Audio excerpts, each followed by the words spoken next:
70 के दशक की माया नगरी मुंबई बॉम्बे पुलिस के एक बेहद ईमानदार और उसूलों वाले हेड कांस्टेबल इब्राहिम कास्कर का परिवार रहता था।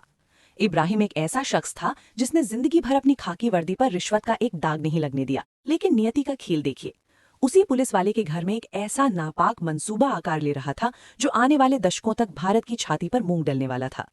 इब्राहिम का बेटा दाऊद इब्राहिम। दाऊद बचपन से ही अलग था। पढ़ाई लिखाई में उसका कोई मन नहीं लगता था।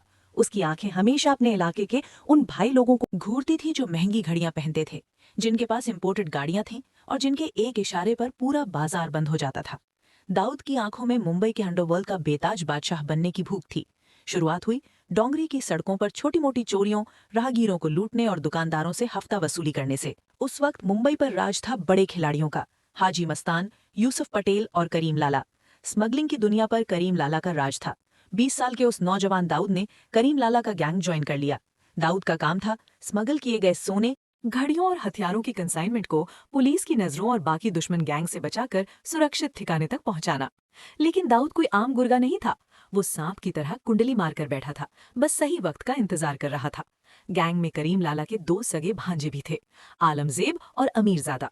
इन दोनों को दाऊद की बढ़ती हुई अहमियत और उसकी चालबाजी एक आंख नहीं भाती थी। एक रात एक कस्टम ऑफिसर ने करीम लाला की सोने की एक बहुत बड़ी कंसाइनमेंट पकड़ ली। आलम का खून खौल उठा। उसने बिना वक्त गवाए उस कस्टम ऑफिसर को किडनैप कर लिया और मुंबई के एक सीक्रेट बेसमेंट में उस ऑफिसर को बांध कर रखा गया। आलम ने ऑफिसर के माथे पर बंदूक रखते हुए कहा, तेरी हिम्मत कैसे हुई पठान का माल छूने की? जान प्यारी है तो 2 लाख रुपए का इंतजाम कर, वरना तेरे शरीर के इतने टुकड़े करूंगा कि तेरी बीवी पहचान नहीं पाएगी। उस दौर में 2 लाख रुपए एक बहुत बड़ी रकम हुआ करती थी। इस फिरौती की रकम को सुरक्षित लाने और मामले को रफा दफा करने की जिम्मेदारी दी गई दाऊद को। जब दाऊद हिस्सा अपने पास छुपा लिया और एक छोटी सी रकम जाकर आलमजेब को दी। क्या है ये? बाकी का पैसा कहाँ है दाऊद? आलमजेब ने सवाल किया। दाऊद ने जवाब दिया, भाई वो लोग इससे ज्यादा का इंतजाम नहीं कर पाए। पुलिस और कस्टम का भी भारी लफड़ा हो सकता था, इसलिए जो मिला मैं ले आया। हालांकि जब पठान भाइयों ने अपने सीक्रेट सोर्सेज और खबरी नेटवर्क से पता किया तो उन्हें पता चला कि पैसा पूरा दिया गया था। दाऊद की इस गद्दारी ने करीम लाला के दरबार में भूचाल ला दिया। दाऊद को बीच महफिल में दर्जनों गैंगस्टर्स के सामने घसीट कर लाया गया। उसे पीटा गया। लातों, घूसों और डंडों से उसकी ऐसी हालत कर दी गई कि वो अपने पैरों पर खड़ा नहीं हो पा रहा था। उसे गैंग से धक्के मारकर बाहर निकाल फेंका गया।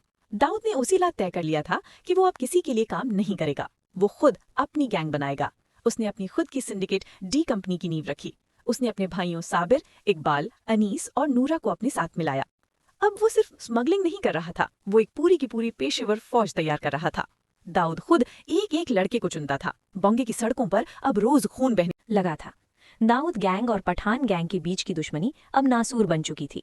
अंडरवर्ल्ड के पुराने डॉन जैसे हाजी मस्तान और यूसुफ पटेल समझ चुके थे